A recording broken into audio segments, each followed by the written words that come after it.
All right, we are back with another edition of the New York Sports Rapid Rundown, and what a week it has been in New York sports as we are inching closer to Super Bowl 58. But without any New York teams in the big game, the news never stops in the city that never sleeps. Joining me this week on the Rapid Rundown is a good friend of mine who is a sports personality and analyst. She also works as an in-arena host for several teams in the Big Apple area.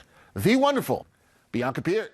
BIanca, what's going on? Nothing much. I'm so glad to be here. I'm glad to see you here. It's been a while. It has been a while, and so much has happened in the sports world since, so I'm excited to catch up. Yeah, listen, something's always happened in the sports world every week. This is why we do this show, and it's always fun. BIanca, we've got some topics to get into this week, as we always do. We're going to find out who you think is going to win the Super Bowl 58, that is, what you're expecting to see from Usher at the halftime show. I'm expecting a lot. I don't know about you. Plus, Jets owner Woody Johnson, he had some strong comments about his franchise. But first, we got some Knicks talk. We got to talk about the New York Knicks. On Thursday, right before the NBA trade deadline, Knicks team president Leon Rose agreed to acquire Alec Burks and Bojan Bogdanovic by swapping out Quentin Grimes, Evan Fournier, Malachi Flynn, Ryan Arcidiacono, 2 second-round picks. What did you make of this trade deadline deal for the Knicks, and did it make them a better team? Shout out to Leon Rose and the front office, because this is an incredible trade. I don't know how they weren't able to give away a first-round pick, but this is a great addition for the squad. You know, OG was traded to the team a little bit earlier. It's great now to have Bojan Bogdanovic. You know, I had the pleasure of watching him for a few seasons while he's with the Nets. He's such a sharp shooter. He's very clutch. He has that depth, you know, that allows Jalen Brunson and squad to, you know, pass the talent, if you will. So it's such a huge addition, and they're focused. The Knicks are focused. I think this allows them to be, you know, everyone's saying they're a contender. They've got the pieces. They've got the pieces. Well, here's the thing. Everybody's saying they're a contender, and I was just talking to somebody about this. Some people even saying, hey, this is a team that can go to the finals. Are you willing to go that far? I don't know if I'm willing to go that far. I think, you know, the paint, they need to protect the paint. Like, for example, Embiid, I don't know how it'll shake out in the conference end, but, you know, Mitchell Robinson, we need to make sure he's back and there and able to contain the paint. But if they're able to, you know, show up defensively and in the finals, I mean, it could be possible. I don't know if they can knock out Giannis.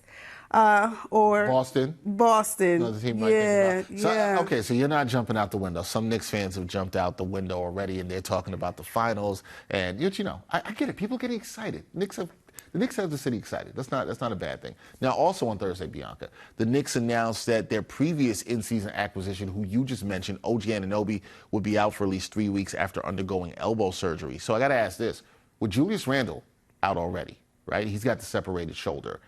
And then you get this news as a Knicks fan. How big of a blow is this for New York? Because we saw how well OG Anunoby, who you mentioned, was impacting this team. It's a blow. It's a blow for sure, but I think that's why those picks are so essential, because they're not relying on OG. You know, you're able to bring Burks in and Bojan in to help spread the floor. So I think, you know, it's unfortunate, but they got to heal now. They got to heal now so that they can show off in the playoffs. That's when it matters. So I think, like, ironically, this timing is okay, because that All-Star break week, like, that's always clutch. So he gets an extra week to recover, both Julius and OG. But as long as they can recuperate for the playoffs, I think they'll make a nice turnaround. I think that's a great point, because sometimes when you have injuries happen in sports, right, guys? Injuries happen all the time, but when it happens really matters. And this may have come at a good time where the Knicks can get the surgery out the way. You talked about Julius Randle. He has a chance to rest up, hopefully feel better, separated shoulder. I don't know anything about that. Sounds like it's really painful. Yes. My director Joe was telling me about when he separated his shoulder, and it sounded bad. Yeah, that's good. But we hope that they get better. But the Knicks, like I said, Knicks are exciting. Despite the injuries and stuff going on right now, they're exciting. I'm not ready to jump out the window. You're not ready either. I'm not ready, but it's exciting. Last year they reached the playoffs, finally, you know, made it past the first round. So I think it's just only up from here. Only up from here. Okay, some positivity from BIanca right there about the New York Knicks. Okay, we got to move on to the New York Jets, who, the Jets in typical Jets fashion, BIanca, They found a way to make headlines during Super Bowl week, even though they are not playing in the big game. Gang Green owner Woody Johnson, he spoke to the media at NFL Honors on Thursday night, Bianca, and he had some interesting comments. At least I found them interesting. One where he appeared to take a shot at Zach Wilson and or general manager Joe Douglas. Johnson spoke about the quarterbacking situation last year, and he said, we need a backup quarterback. We didn't have one last year. Oof. Zach Wilson was the backup to start the year. I got to ask you this. Do you like the Jets owner making these comments about his team, who had a disappointing season, or was this just the case that he was doing too much here? Honestly, I think this is one of those situations where you have a family, there's turmoil in the family. You keep that inside the family. Keep the family business inside. Yeah. Okay. You don't want to spread it out to the extended family, let alone the world. And it is tough. There was high hopes for Aaron Rodgers. Unfortunately, like the first few minutes into the season, it didn't go according to plan. But it's tough. I think a lot of fans resonate with what the owner has shared. But you gotta have backup plans. You gotta be prepared. So you ain't gotta stay. You gotta get ready. So you ain't gotta stay ready. I agree with that. I always say that. He did make a point of saying that the team needed to improve. I'm kind of getting to that now because he also talked about the need for improvement around the team. And he said, quote, this is it. We have to produce this year. And you talked about having plans, right? Because I feel like there's a question of, okay, or else what? What's going to happen here? He said that he's also not a playoff mandate guy. We have to do a lot better than 7 games, 7 wins that they had last year. So I got to ask you this. This, to me, is the money question. We're talking about all this with Woody Johnson. And this is for the Jets fans. And for you, of course.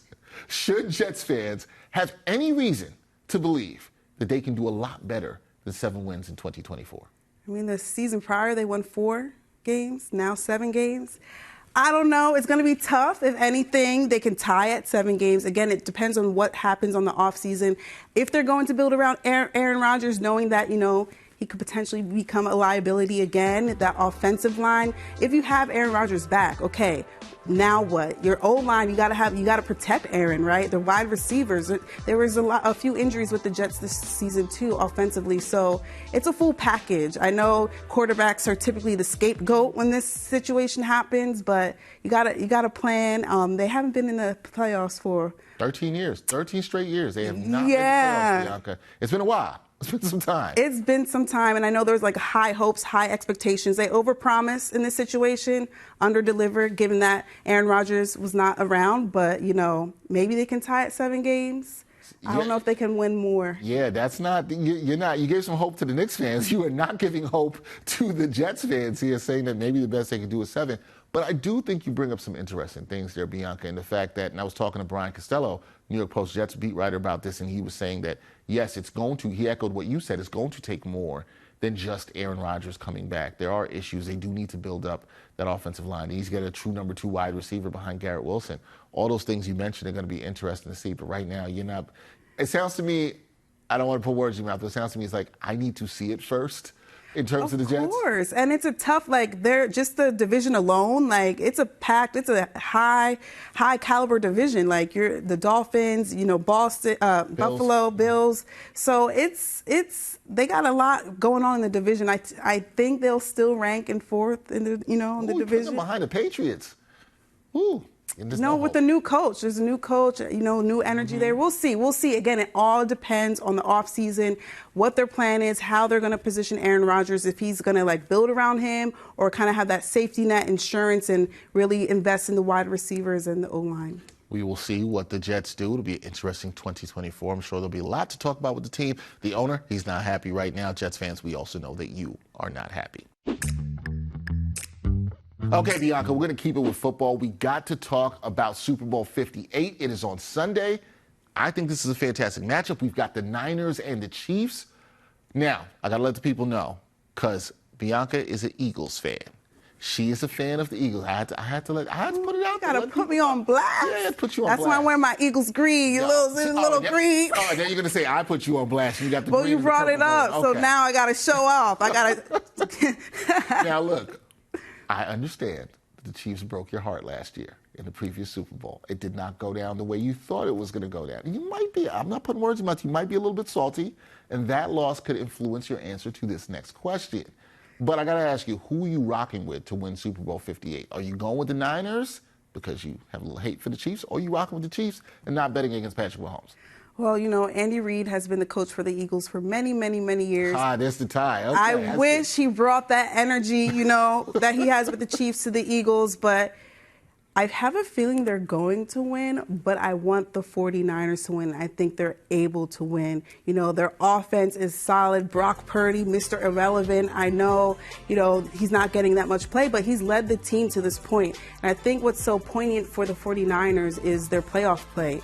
In the playoffs, they had a game-winning drive against the Packers, and then they had a huge come-from-behind victory against the Lions, which still crushes my heart, that game for the Lions.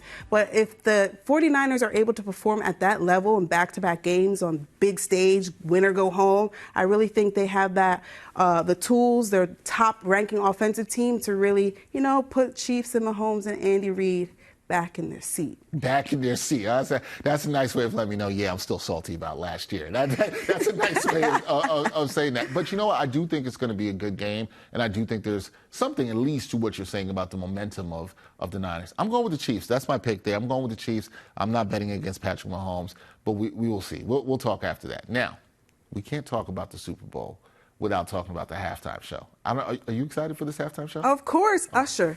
Watch this. Watch this. Watch this. There you go. All right, I like it. I feel like that's going to become a clip for you there. We've got Usher performing, like you said. What are your expectations for this performance, and does Usher have the potential to have one of the greatest halftime show performances of all time? Because you know this, Bianca, every time we see a halftime show, sometime after the show, somebody has to say, this was the greatest halftime show performance of all time. Does Usher have the potential to do that here? I think he has a potential for sure. He's one of the artists who can sing well and dance well. And when you have that combination, like, the sky is the limit. So he is also the type of person where he can put on the show himself. He doesn't need to bring on guests. I would love to see Little John on there, I'm just saying. But he can, he can perform without any guests. And he's able to hold the stage through his talent. And he's also intergenerational, and he's diverse. He has K-pop music, club music, R&B music, love songs, you name it. So he really reaches a wide demographic, different generations. It's going to be nostalgic. It's going to be fun. It's going to be energetic. And it's going to be great. And I really think he'll be like modern day, all-time halftime performer. Okay. I like that. I like the expectations. I'm excited for it. I'm a huge Usher fan. Got to see him at the Residency a couple years ago in Vegas. That was nice. I'm telling the people, since I've seen him twice perform live, I expect a great show. I'm expecting a great show. I think he'll deliver for sure. Yeah, it's tough, though. At the Residency, I've heard great things. So great. I don't know if he's going to bring his stuff from the Vegas Residency across the street to the stadium. Obviously, he's going to change up the set list, but it's a tough act to follow. But I think he's the one who's able to outshine himself. Yeah, I think he can do that. It is tough because, it's so condensed in what you're trying to do at the Super Bowl. We'll see. I don't know. I'll be watching. I know you'll be watching, even though we are rooting for different teams to win at Super Bowl 58. We'll see how it all plays out. Okay, bonus topic this week. We've been talking this month. It's Black History Month. Glad to have you here, my sister. And as you and I, we've both worked in sports media and content creation for years. We've known each other for some time. I think that we both have pride about what we do as black people in this space. And I think sometimes, at least speak for myself, it doesn't dawn on me that I personally have created black history or am currently creating black history. So I got to ask you this. As somebody who creates content, you've worked as an in-arena host for several teams here in the area. How do you believe you are creating black history? And then what does that mean to you? It's tough. When you're in the present, you don't really think about it, but we are creating history. I've had the honor and opportunity to be like the first ever in-arena host at March Madness, at Big Ten football. So to be able to break that barrier and show that representation, I think is so huge and critical. And I think, it's just an honor and privilege because it's difficult in this industry. It's very tough. And you got to work hard. You got to grind hard. And for us as black people, given that the NFL and NBA primarily have black athletes, it's nice to see that representation on the media side, not only media side, but coaches. We're seeing more coaches, front office, more referees, more umpires who are black. So I just love that we're in this season and this energy and aura that, like, we're here, we're owning it, and we believe in ourselves, and we're just keep paving the way. Yeah, got to. It's so important. I was talking with Justin Walters about that last week, how important it is to continuously paved the way and paved the way forward. And one thing I like to say, I know you and I, when we see each other at different events, we're always proud to see each other. We've been proud to see each other from the beginning, and I think we continue to do this, and this is why I have you here, because you're so great at what you do in the space that you do. I have no idea how you keep up the energy you do when you're doing this in-arena hosting. I'm always amazed by that, but you brought the energy good here today on the New York Sports Rapid Rundown. Thank you. It's fun, and when you're passionate and love what you do, like, the energy just comes out. It fuses out. As fans, as New York fans, we're very passionate about our team. So it's just the same thing on a different landscape. There you go. It's great. That right there, this woman is the great BIanca Peart. She does a fantastic job. Check her out around the city. Great content creator, analyst, in-arena host. She does it all. BIanca, thanks for coming. I got to have you back. You got to come again. Maybe next time when you come back, the Eagles would have done better. Listen, I don't know about that, but I would love to talk about the W, get some women's sports in again. The season's coming up, so we could talk about that. We will definitely do that. We talk a lot of W up here, so I'm definitely going to have you up here to talk some Liberty hoops. Good to see you, my sister. Thank you for joining me on the Rapid Rundown. Appreciate you. Thank you so much. Appreciate you. Anytime. See y'all next week.